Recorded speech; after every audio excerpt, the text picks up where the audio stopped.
Shalom, shalom bien-aimés, que l'Éternel Dieu désormais nous bénisse. Nous sommes ici à Rehoboth Ministry.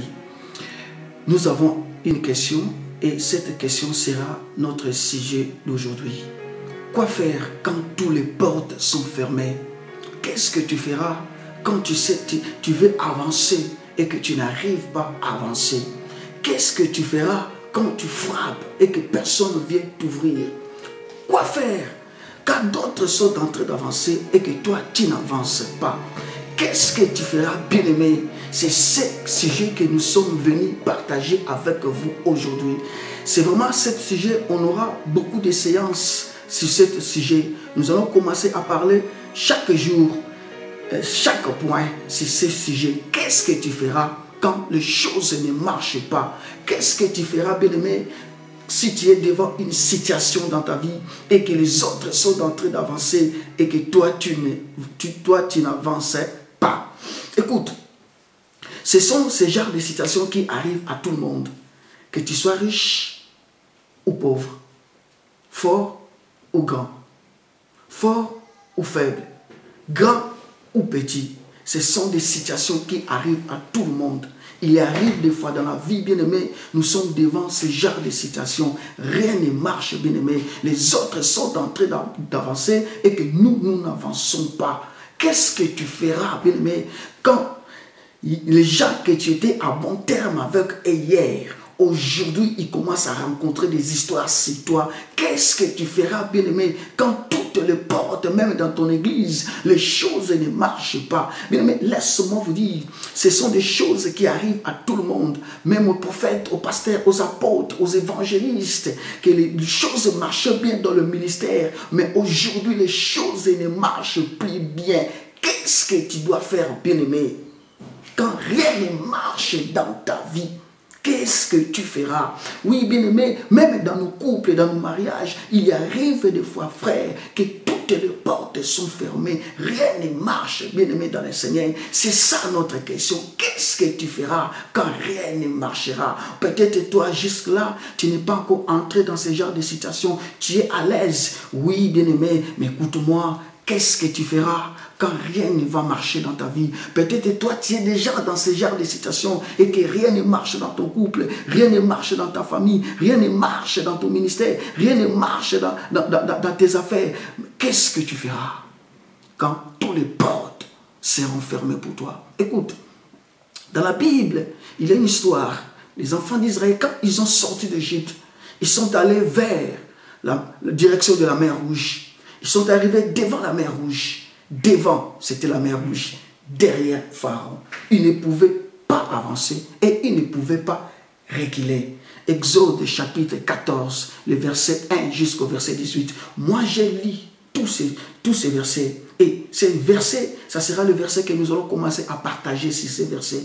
Qu'est-ce que tu feras, bien-aimé, quand toutes les portes de ta vie est fermée et que les autres sont en train d'avancer et que toi tu n'avances pas? Ce sont dans ce genre de situations que les femmes, les hommes commencent à dire: si je vis cette situation, c'est parce que j'avais marié cette femme, parce que j'avais épousé cette femme. Et les femmes aussi disent: si je suis comme ça, parce que je me suis marié avec cet homme.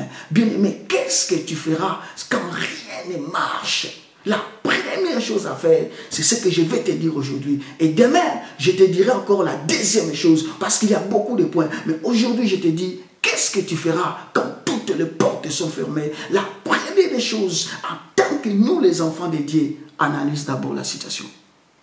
Ne sois pas pressé, bien-aimé, de pleurer. Ne sois pas pressé d'aller voir des gens pour rencontrer ton histoire, pour appeler, dire: tu vois, c'est elle qui a dit ça, c'est elle qui a fait ça. Non, analyse d'abord la situation. Analysez la situation. Celui qui analyse la situation, il n'a pas peur. Celui qui analyse la situation, il cherche à trouver la solution. Vous savez, si tu analyses la situation, tu comprendras trois choses. La première des choses, tu comprendras que si je suis dans cette situation, c'est peut-être Dieu veut que je puisse entrer dans cette situation. Peut-être c'est la volonté de Dieu. Et la deuxième chose, tu comprendras que si je suis dans cette situation, ce n'est ni la volonté de Dieu, alors c'est le diable. la troisième chose, si tu analyses cela, tu comprendras que ce n'est pas Dieu, ce n'est ni le diable. Mais si je suis dans cette situation, c'est à cause de moi. Donc, c'est mes erreurs. Tu comprendras que c'est à cause de mes erreurs que je suis dans cette situation. C'est pourquoi, bien-aimé dans le Seigneur, quand tu te trouves devant des situations difficiles dans ta vie, toutes tes situations difficiles, ne sois pas d'abord pressé de faire quelque chose. Ne sois pas d'abord pressé de réagir. D'abord, essaye d'analyser point par point. Comment ça fait que moi, qui étais en haut, moi qui priais beaucoup, moi qui gênais beaucoup, je me suis retrouvé dans ce genre de situation. Peut-être c'est mes fautes à moi. Peut-être c'est les erreurs que j'ai commises afin que mes enfants puissent vivre ce genre de situation. C'est pourquoi, bien-aimé dans le Seigneur, quel que soit comment, analysez d'abord. Avant de critiquer quelqu'un, analysez d'abord. Avant de parler mal de quelqu'un, analysez d'abord. Même avant de commenter quelque chose, analysez d'abord. Si tu analyses, peut-être toi, tu donneras une bonne résultat, bien-aimé. Que l'Éternel te bénisse. Qu'est-ce que tu feras quand toutes les portes de ta vie sont fermées? La première chose, c'est d'analyser. Analyser la situation. Et peut-être, tu trouveras la solution. C'est ce que j'avais à te dire aujourd'hui. Demain, je te dirai la deuxième chose. Ce que tu vas faire quand toutes les portes sont fermées. Ce sont des choses qui arrivent à tout le monde. Même les hommes de Dieu qui étaient top, qui étaient puissants. Tu remarqueras qu'il arrive dans leur vie, ils ont rencontré des situations difficiles.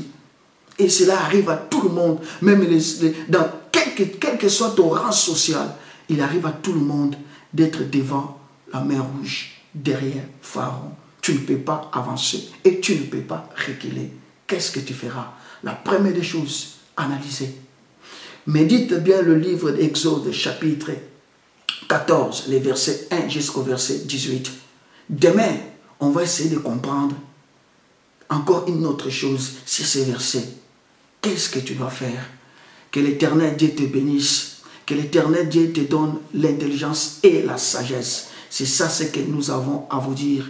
On est sur Rehoboth Ministry. Demain, nous allons vous donner deuxième partie.